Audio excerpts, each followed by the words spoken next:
Hello hi అండి, సుజాతాస్ కిచెన్కి స్వాగతం. ఈరోజు సుజాతాస్ కిచెన్లో మాంసము బంగాళదుంప కూరని టేస్టీగా ఏ విధంగా చేయాలో చూద్దామండి. మటను బంగాళదుంప తయారు చేయడానికి నేను 1/4 కిలో మటన్ తీసుకున్నానండి. 3 మీడియం సైజు ఉల్లిపాయలు ఈ విధంగా చిన్న ముక్కలుగా తరిగి పెట్టుకున్నాను. బంగాళదుంప మటన్ తయారు చేయడానికి నేను ఒక బాండి పెట్టుకున్నానండి. స్టవ్ వెలిగిస్తున్నాను. దీనిలోకి ఒక 4 స్పూన్లు, పెద్ద స్పూన్ తోటి ఒక 4 స్పూన్ల ఆయిల్ వేస్తున్నాను.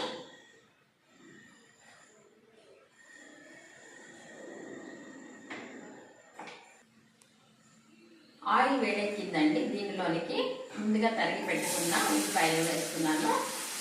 ఈ ఉల్లిపాయలు మనము దోరగా వేయించుకోవాలి. ఈ విధంగా ఉల్లిపాయలు దోరగా వేగిపోయాయండి.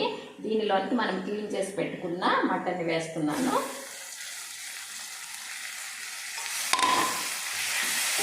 ఈ మటన్ని మనము బాగా వేయించుకోవాలండి.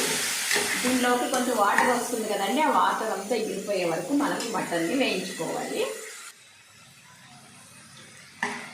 ఈ విధంగా మటన్లోని నీరంతా ఇంకిపోయిందండి. దీనిలోనికి నేను 1 స్పూను అల్లం వెల్లుల్లి పేస్ట్ వేస్తున్నాను.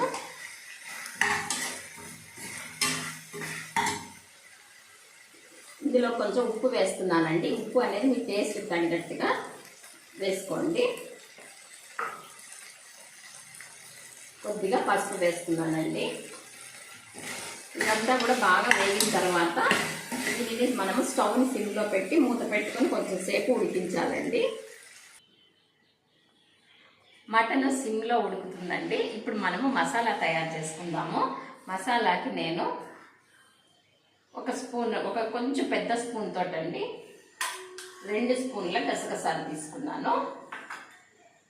అదే స్పూన్ తోటి 3 స్పూన్ల ధనియాల పొడి తీసుకున్నానండి. దానిలోనికి ఒక 6 లవంగ ముక్కలు వేస్తున్నాను.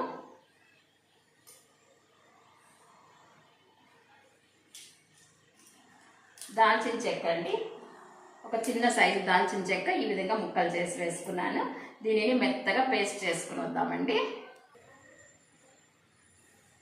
ఈ విధంగా మసాలా మెత్తగా పేస్ట్ చేసుకున్నామండి. ఇప్పుడు దీనిని మనము ఈ ఉడుకుతున్న మటన్లోకి వేసేద్దాము.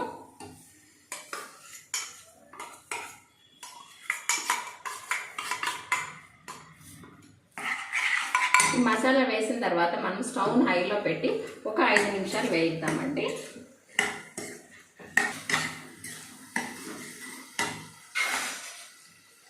మసాలా 5 నిమిషాలు వేగిందండి.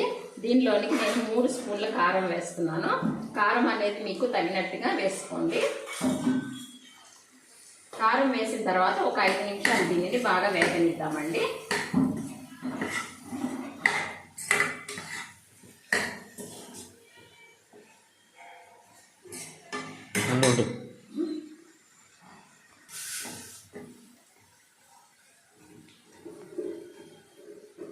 కారము మసాలాతో మటను బాగా వేగిందండి.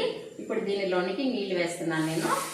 నీళ్ళు అనేది మీరు మటన్ ఉడకడానికి ఎంత సరిపోతే దాని ప్రకారంగా నీళ్ళు వేసుకోవాలండి.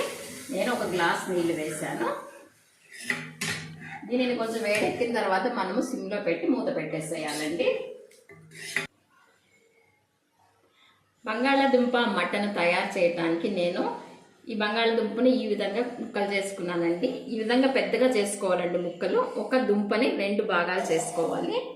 దీనిని నేను ఒక బాండి పెట్టుకున్నానండి. స్టవ్ వెలిగిస్తున్నాను. దీంట్లోనికి 1 స్పూన్ నూనె వేసి మనము ఈ ఆలుగడ్డ ముక్కలని పచ్చివాసన పోయే వరకు వేయించుకోవాలండి. కొంచెం ఆయిల్ అయితే సరిపోతుంది.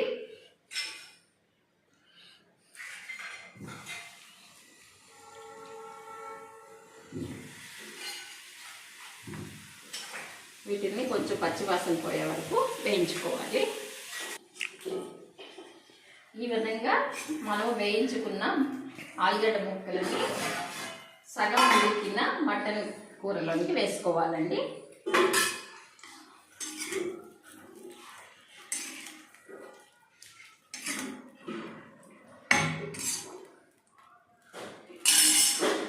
ఈ మటను ఆలుగడ్డని రెండింటిని కలిపి బాగా ఉడకనివ్వాలండి. ఈ విధంగా బంగాళాదుంపలు పెద్దగా ముక్కలు చేసి వేయడం వల్ల ఈ బంగాళాదుంపలో ఉన్న తీపి అంతా కూడా మటన్కి చేరుతుందండి. మటన్కి ఉన్నటువంటి కారం అంతా ఈ బంగాళాదుంపలకి పట్టి కూర అనేది చాలా టేస్టీగా ఉంటుంది.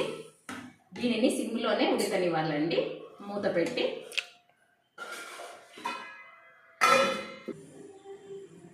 ఇప్పుడు కూర ఎంతవరకు రెడీ అయిందో చూద్దామండి.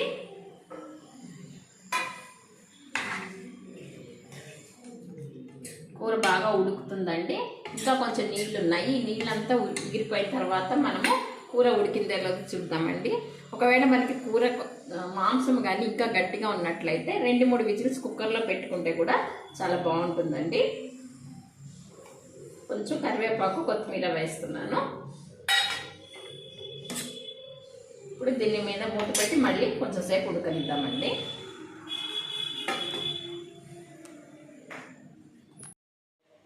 కూర రెడీ అయిందేమో చూద్దామండి. చూసారా, ఈ ఆయిల్ అంతా పైకి తేలుతుంది కదండి. ఈ విధంగా దగ్గరకు వస్తే సరిపోతుంది. కొంచెం గ్రేవీగా ఉంటేనే ఇది బాగుంటుందండి. నేను స్టవ్ ఆఫ్ చేసేస్తున్నాను. దీన్ని డిష్ అవుట్ చేస్తున్నానండి. చాలా టేస్టీగా ఉంటుందండి ఈ కూర.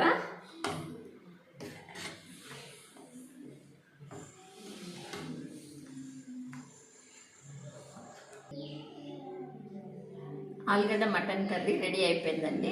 దీనిని మనము కొత్తిమీరతో గార్నిష్ చేసుకుందాము.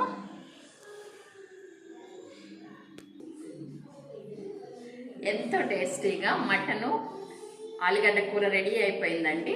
మీరు కూడా తయారు చేయండి, రుచి చూడండి, లైక్ చేయండి. ఇప్పటి వరకు నా ఛానల్ సబ్స్క్రైబ్ చేసుకున్నట్లయితే please subscribe my channel. Thank you.